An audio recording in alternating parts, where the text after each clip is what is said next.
Welcome to the JP8 report. This is James Pierce with a JP8 report, episode 301. Good morning, everyone. This is James. Hopefully, everyone's doing fine. It's a busy day already. We'll just watch the news and you'll find out. I'll give you some of that in just a few minutes. But thank y'all very much for tuning in. Let's get down to business real quick. Don't forget to click that follow button if you're not already a follower of the JP8 report. Be greatly appreciated. And then click that like button and please share. And then two more things. There's the Rumble wallet is now established to where if you want to give me a tip for helping do this in the morning and in the afternoon, greatly appreciated. And then also you can live chat with me while we're on the air, and either I'll verbally talk to you or I'll try to do a quick text message or a chat message on here. Either one works. That's all right with me. And then well, just get a little update because a lot of y'all know that I went to the VA yesterday. Test results, everything was good to the point where I just got an argument with my VA doctor because these people are so quick just to pump us up with drugs and without any type of explanation. And we went at it. And then she ended up getting what she wanted, but I wanted to instill in her that she's just not going to prescribe medicine to me without explaining to me why she wants to up a dosage of a medicine without any conversation or an agreement with me. And so we both won. She ended up having to fully explain to me why she wanted to increase the dosage of my medicine. And then I won by I wanted to know why, because all my numbers were going good. And just give you, I had a A1C just a few months ago of 7.9, and then 2 months ago I'd got it all the way down to 7.5, and then yesterday she told me, well, it's now 7.4, but we want to up your medicine dose, and it went downhill from there. But all is fair. I'm going to live. But yeah, boy, just please, if you're a doctor, explain the stuff to your patients, because there's nothing more fun in the world than having to take another medicine. All right, yeah, sure. So that's other than that. So the headline is another ICE shooting in Minnesota. We'll get to that in a few minutes. We've got to do America 250 first. Like always, that's the most important thing going on right now is learning our history so we don't repeat it. So the only thing I have for the America 250 for 15 January 1776 is a letter from Samuel Adams to John Adams. And it's like a page and a half, okay? So just bear with me, because good, bad, personal letter, we just got to know it all, right? So get us into the mindset of how these guys were making decisions about the future of our country. All right. So, where am I? Okay. I just saw something on my screen there. Okay, no chat yet. All right. Although, my dear sir, it's from Samuel Adams to John Adams. Although I have at present but little pleasure, I cannot omit writing you a few lines by this express. I have seen certain instructions by which were given by the capital of the colony of New Hampshire to its delegates in the provincial convention, the spirit of which I am not altogether pleased with. There is one part of them, at least, which I think discovers a timidity which is unbecoming of people oppressed and insulted as they are, and who at their own request have been advised and authorized by Congress to set up and exercise government in such form as they should judge the most conducive to their own happiness. It is easy to understand what they mean when they speak of perfecting a form of government stable and permanent. They indeed explain themselves by saying that they should prefer the government of Congress, their provincial convention, till quieter times. The reason they assign it, I fear, will be considering as showing readiness to condescend to the humors of the enemy, and are quickly expressing and totally disavowing independency either on the nation or the man who insolently and perversely demands the surrender, either on the nation or the man who insolently and perversely demands the surrender of their liberties with the bayonet pointed at their breasts, may be construed to argue a servility and baseness of soul for which language doth not afford an epithet. It is by indiscreet resolutions and publications that the friends of America have too often give occasion to the enemies to injure her cause. I hope, however, that the town of Portsmouth doth not in this instance speak the sense of that colony. I wish, if it had not been late, that you should have write your sentiments on the subject of your worthy friend, Mr. L. They couldn't transcribe that name, who I suppose is now in Portsmouth. If that colony should take the wrong step, I fear it would wholly defeat a design which I confess I have much at heart.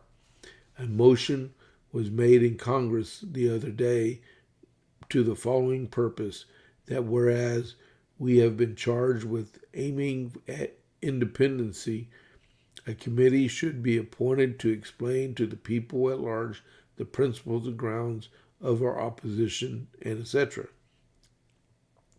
The motion alarmed me. I thought Congress had already been explicit through enough, and was apprehensive that we might get ourselves upon dangerous ground.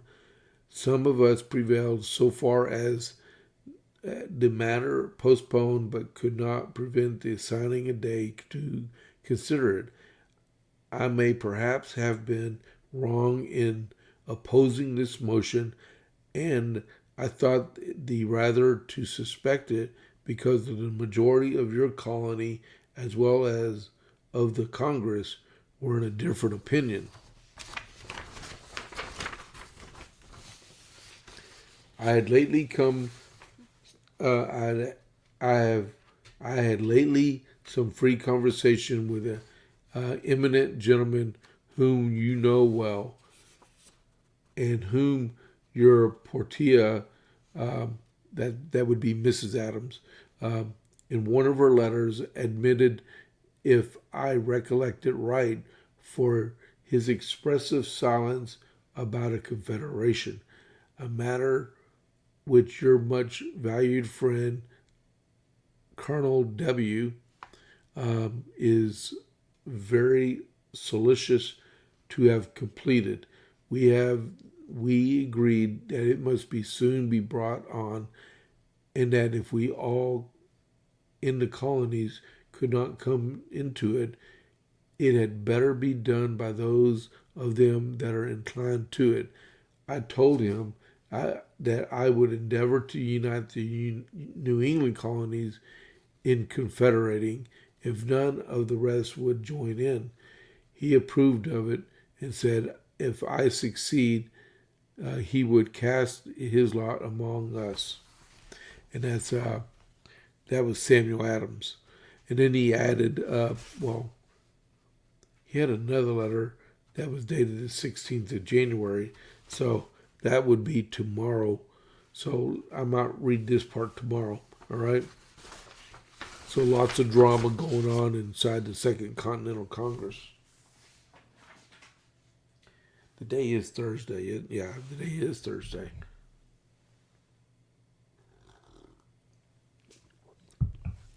All right. So next up is the Dalmatian Burger Group. These are the my buddies here in Coppers Cove. They make smash burgers and dogs in the west side of Coppers Cove. All their ingredients are homemade, including their buns, and they're open Tuesday through Saturday, uh, 5:30 to 7 p.m. until they're all sold out. But they're also open Monday through Saturday, 11 to 2 for lunch. And they're, like I said, they're on the west side of Coppers Cove, behind Bush's Chicken, at the back of the shopping center. All right, go in there and see Corey and his buddy, and they'll hook you up. I like the armadillo. I might just go get one today. We'll see about that.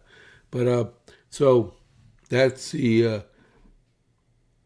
So now we got the beginning of the JP8 report. One other thing before I get into the news itself, I just wanted to remind you to keep this family in your prayers. Officer Garrettson, he lost his life Saturday night, apprehending a fugitive who also killed himself after he shot and killed our officer, the first officer to die in Coppers Cove in the line of duty, we think, ever. And his funeral is going to be Saturday at the what we used to call the Bell County Expo, the Caden Bank Center in Belton at 10 a.m. And they open it up for everyone. They're expecting about 3,000 people to be in attendance of his funeral. And then they're going to have a candlelight vigil here in Coppers Cove at Ogletree Gap Park at 6 p.m. So don't forget about that. And then a buddy of mine, he operates a huge Facebook group. It's called the Coppers Cove Hot Topics.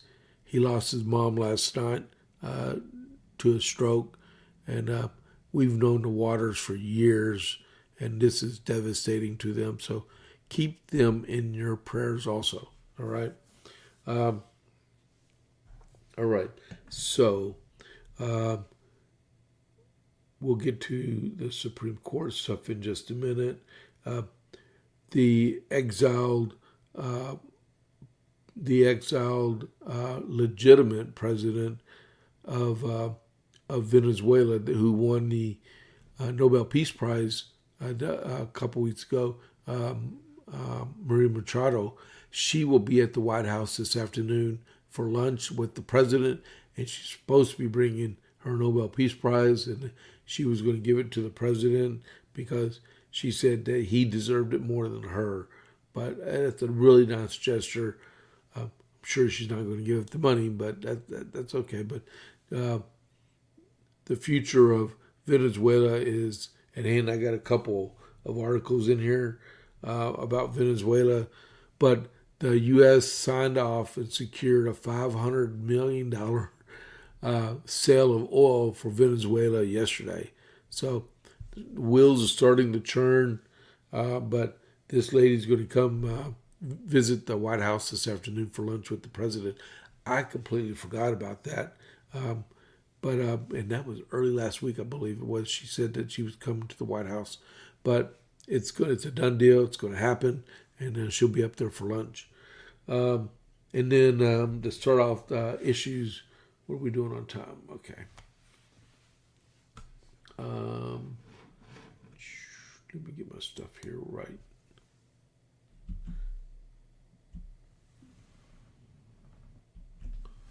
Okay, I'm all set here. All right. So, where is that article?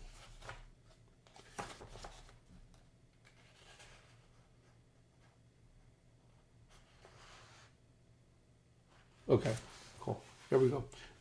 There was last night when I got home from church, news was like blazing all over the place about Minneapolis again. There was a ICE. Okay, so ICE located a very violent fugitive last night, and they stopped him at an intersection, and they were going to interdict and take him into custody. and said individual decided he didn't want to go to jail and then go back to Venezuela. So he took off through the intersection in his car and crashed it into another vehicle. He got out of the vehicle, took off running, and then this ICE agent was in hot pursuit of him, I guess tackled him, was trying to put him in custody, and a fist fight ensued, just like what happened with the officer here that died this last week. There was a knockdown, drag-out fight. And then all of a sudden, two people came out of nowhere, out of the house over where the fight was going on, with a broomstick and a snow shovel, and proceeded to beat the ICE officer. And then I think it's in the article itself, but I'm going on what I heard in the news. While the officer started fighting the two other assailants, the illegal alien decided he wanted to have some of it, and he started hitting the ICE officer again. And the ICE officer took his weapon out, discharged it, and shot the illegal alien in the leg. And all three of them took off and ran inside of the building. They were eventually detained by ICE. So the ICE officer was injured, and so was that illegal alien. But everyone's alive. But there was a shooting in Minneapolis last night, right? So what the news says in print could always be different from what they say verbally. It says a U.S. ICE agent is in the hospital after being ambushed during an attempt to arrest a Venezuelan national in Minneapolis on Wednesday evening. According to the Department of Homeland Security, the agent was ambushed by two people while attempting to conduct a traffic stop on an illegal immigrant from Venezuela.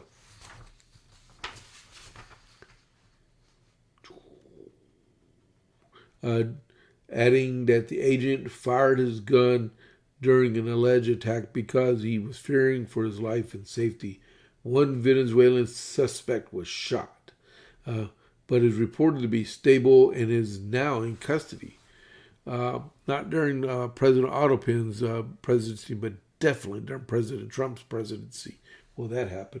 The incident began about 6:50 p.m. local time, that would be Central Time, when federal law enforcement attempted to make a traffic stop. According to DHS, who added that the suspect was released into the custody of the Biden administration in 2022. The suspect attempted to evade arrest by driving off, but crashed into a parked car, DH said. Then he fled on foot. According to DHS, when an officer caught up to the suspect and attempted to take him into custody, the suspect resisted and a violent assault on the officer. DHS said two additional individuals came out of a nearby apartment while the officer and the suspect were engaged in a struggle on the ground, and the attacked the officer with a snow shovel and a broom handle. The original suspect broke free during the altercation and also began striking the officer with a shovel or a broom handle, according to DHS. The officer fired defensive shots to defend his life because he didn't want to get hit by that shovel because it would have hurt. And the suspect was hit in the leg. All three suspects then barricaded themselves in the apartment before being taken into custody. The attack on another brave member of law enforcement took place while Minnesota's top leaders, Governor Tim Walz and Mayor Frey, are actively encouraging an organized resistance to ICE and federal law enforcement officers. The department also added that the two leaders' hateful rhetoric and resistance against men and women are simply trying to to their trying to do their job, and their jobs must end. Someone needs help on this. Federal law enforcement officers are facing a 1,300% increase in assaults against them as they put their lives on the line to arrest criminals and lawbreakers. Minneapolis Police Chief Brian O'Hare said a crowd was gathering at the scene and committing unlawful acts, including throwing fireworks at police officers. He urged the people to leave immediately. This is already a tense situation, and we do not want to escalate this any further. Why aren't police officers from Minneapolis helping ICE to take these people into custody to prevent more rioting on the streets? Okay, he didn't say that. I said that. Minneapolis Mayor Jacob Littlefry called the ongoing situation in the city not sustainable. Oh, you ain't doing nothing, Mr. Mayor. You need to get up and do something. There is an impossible situation that our city is presently being put in, he said at a news conference about the presence of 3,000 ICE officers. He was saying there's only 600, 600 Minneapolis police officers in the entire city. Now there's 3,000 agents. You know, the crime rate should automatically just plummet with so many law enforcement personnel on the ground there. But they don't care. They really don't care. They just want more Americans to get hurt and killed, right? That was crazy. I did not expect to see that when I got home from church last night.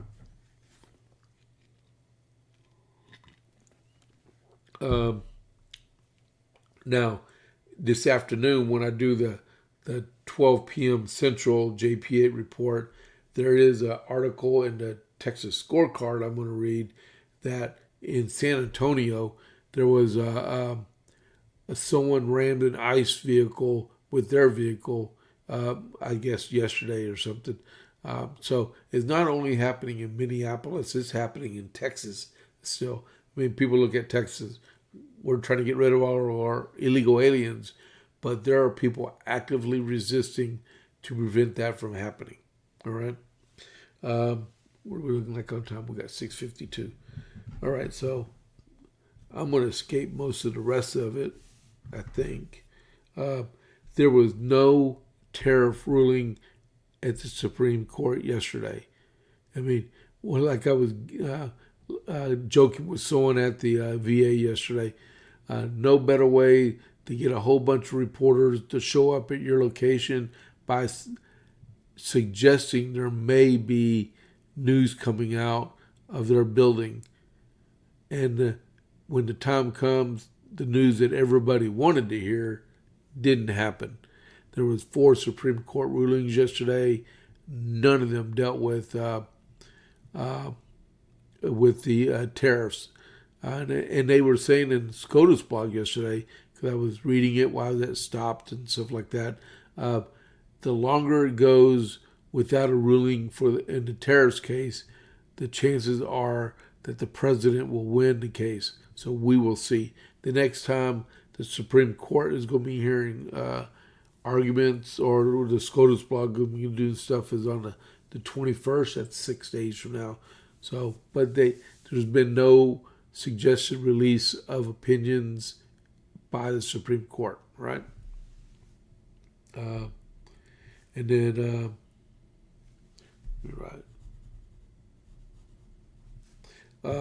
And then, what was I going to say? Oh, yeah. So we'll do these other two since we're getting close on time here. Where is it? So if y'all don't know me very well, I love space stuff, right? And we had 2 space stories happening yesterday I didn't get to talk about. 50 years ago, it's been 50 years since we went to the moon, right? So on January 31st, there's going to be a launch window open and for Artemis II, the launch. and they're going to take 4 astronauts. The first Canadian and the first woman. Both of them is be the first for them to leave low Earth orbit, and they're going to do a lap around the moon. Right? It says NASA plans to return humans to deep space next month, targeting February 6th launch for Artemis II, a 10-day crewed mission that will carry astronauts around the moon for the first time in more than 50 years. We are going again, NASA said Tuesday on a post on X, saying that the mission is set to depart no earlier than February 6th. Okay, I thought it was going to be January 31st. The first available launch period will run from January 31st through February 14th, with launch opportunities on February 6th, 7th, 8th, 10th, and 11th. If the launch is scrubbed, additional launch periods will open up February 28th to March 13th and from March 27th to April 10th. For the former, launch opportunities will be available on March 6th, 7th, 8th, 9th, and 11th, and for the latter on April 1st, 3rd, 4th, 5th, and 6th. It's a lot of stuff to swallow right there. The mission is scheduled to lift off from Launch Complex 39B at NASA's Kennedy Space Center, which is really cool if you've never been there.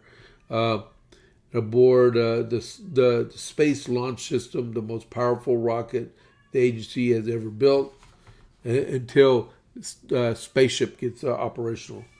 Preparations are underway to begin moving the rocket to the launch pad no earlier than January 17th, which is the day after tomorrow.